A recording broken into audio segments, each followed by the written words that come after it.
This episode of Marijuana Today Daily is brought to you by our friends over at Agilent, a Fortune 500 company known for providing top-notch testing solutions to cannabis and hemp testing labs worldwide. Are you considering testing your cannabis in-house for potency? Agilent is giving away a free 1260 HPLC system for 1 year. If you're a cultivator, processor, or cannabis testing lab, you may qualify for this giveaway. When you use Agilent's 1260 HPLC system for potency testing, you'll immediately gain access to your data, know when to harvest, and increase your sample throughput.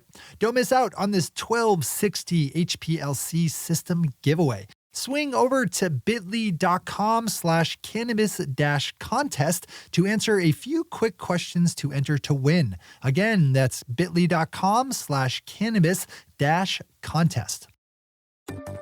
Good morning, Marijuana Nation. It's Friday, March 26th, 2021, and you're tuned in to episode 1038 of Marijuana Today Daily. I'm your host, Shay Gunther, and I'll be walking you through today's marijuana news and headlines. As always, we have a full and busy day of cannabis news in our hands, so let's jump right into it. We kick off the news day in Connecticut, where a bill to legalize adult-use marijuana was advanced out of the state's House Labor and Public Employees Committee on a 9-4 vote in favor. The bill, HB 6377, if signed into law, would set up a fully fledged legal cannabis system with taxed and regulated sales, social equity provisions, and legal home grow. As Kyle Yeager has it over Marijuana Moments, it's more likely that the bill will be legislatively merged with a proposal by Connecticut Governor Ned Lamont on how he would like to see legalization implemented.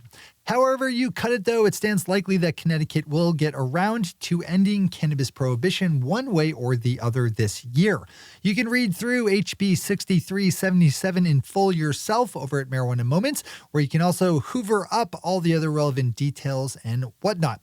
As we always do, we have all the news we cover linked to on our website at mjtodaydaily.com. Javier Hess, writing for Yahoo Financial, has a rather large story grabbing headline number 2 today, as legislation to legalize adult-use marijuana seems to be hung up in the Senate after it was approved by the lower chamber of deputies. Regular listeners should remember that adult use legalization legislation was actually passed first by the Mexican Senate last year before progress on the bill was halted by the coronavirus pandemic. The Chamber of Deputies picked that work back up this year and passed the legislation approved by the Senate last year, but made substantial enough changes to it that senators are not getting behind a quick passage now. Thankfully, as Javier is reporting, though, it does seem that there's enough political momentum to get the bill passed by the Senate ahead of the April 30th closing of this year's regular legislative calendar, but it's unfortunate that it's even a question. There's also a standing deadline imposed by a 2018 Supreme Court decision impelling lawmakers to legalize, but that deadline has been kicked down the road a few times now, so there's nothing to say that that could not happen again. We snap back up to the U.S. for our final top story in the day and the week, where in North Dakota, lawmakers voted down by a count of 37-10 a bill that would have legalized adult-use marijuana. A headline like that is usually a cause for long faces around these parts, but North Dakota's bill was unique in that it was introduced by a Republican lawmaker opposed to legalization who wanted to install a more conservative legalization system than one envisioned by supporters of a planned 2022 legalization ballot measure. The voting down of North Dakota's House Bill 1420 does at least simplify things in the state, where we can now look ahead to November of next year when the legalization of adult-use cannabis will go before voters. Those are the top stories for today. It's time for Marijuana Today Daily Headlines Blitz. Before we blitz on headlines, let's quickly thank our sponsor, Agilent, a Fortune 500 company known for providing top-notch testing solutions to cannabis and hemp testing labs worldwide. As I mentioned at the top of the show, Agilent is giving away a free 1260 HPLC system for 1 year. When you use Agilent's 1260 HPLC system, one of the things you get is instant access to all the right data about your growing marijuana, letting you lock down exactly when the peak moment to harvest is, which means you don't spend any more time growing your cannabis than you have to, and that you're always getting the best out of your plants. Swing over to bit.ly.com/cannabis-contest Legalize-contest to enter your company for a chance to win 1 free year's use of Agilent's 1260 HPLC system, and to learn more about this very powerful and versatile tool. That's bit.ly.com/cannabis-contest. Signing up is quick, it's easy, it's free, and it could land you the use of an Agilent 1260 HPLC system for a year. Big thanks to everyone at Agilent for the support that helps us keep the news lights on. All right, time for the Blitz. John Schroyer over Marijuana Business Daily has a good national roundup of all the various efforts by prohibitionists to install THC caps on legal cannabis products, which is generally held by people who know things to be a very, very bad idea. Right now, there are 6 states in the U.S. where there are either installed caps on the amount of THC allowed in cannabis products, or where legislation is being proposed and planned. Thankfully, there's just 1 state where caps are actually law, up in Vermont, where adult-use marijuana flower is now maxed out at 30% THC, while concentrates can be no more than 60%. In Florida, Massachusetts, Washington, and Montana, there are full-blown bills introduced into the state legislatures, and in Colorado, there's one in the works. This is a pretty big issue for our industry, so I'd suggest you having a solid handle on all the developments wrapped up in this storyline. John's story is a good place to start. We have a run of 4 sets of financial reports to share today, with Cresco Labs up first, reporting its Q4 and full year 2020 numbers. For the fourth quarter of last year, Cresco pulled in revenues of $162.3 million and an adjusted EBITDA of positive $50 million. That contributed to the full year's haul of $476.3 million, up 271% annually, and an adjusted EBITDA of positive $116 million, a huge jump over 2019's figure of just $8 million. New Cannabis Ventures has more on this if you want it.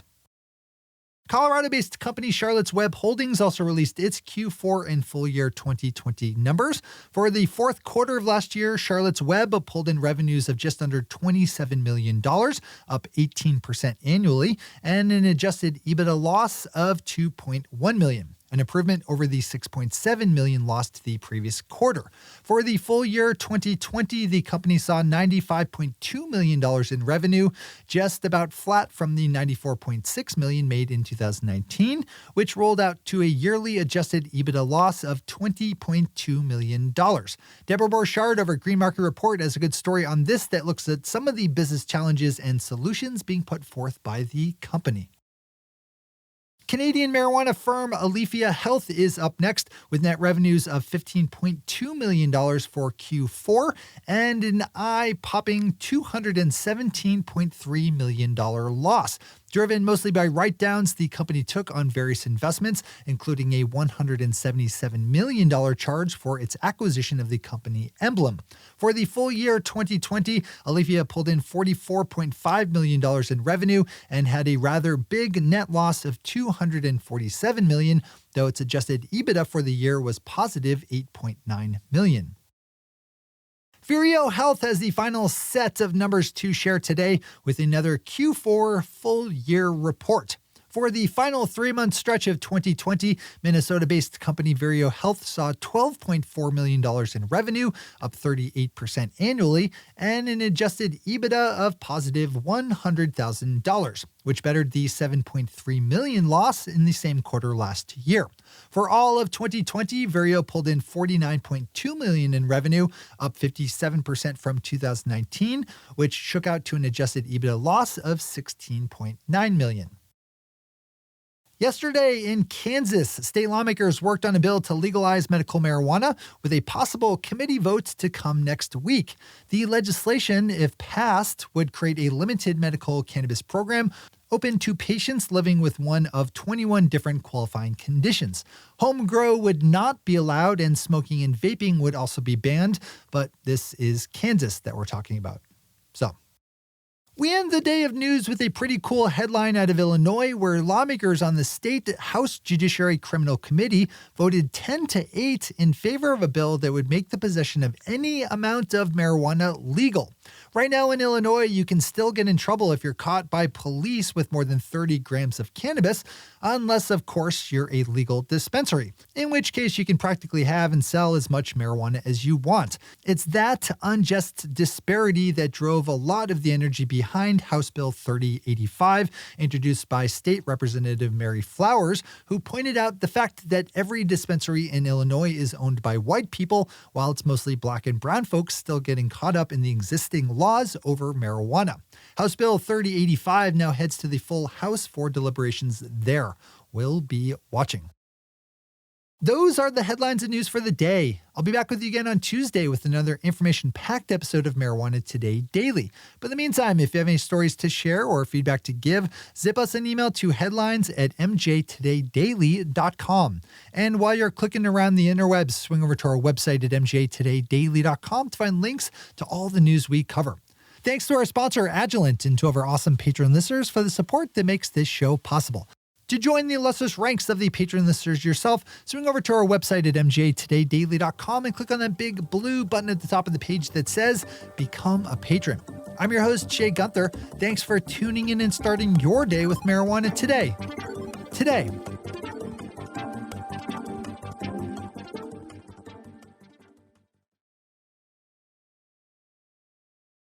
One take, Shay.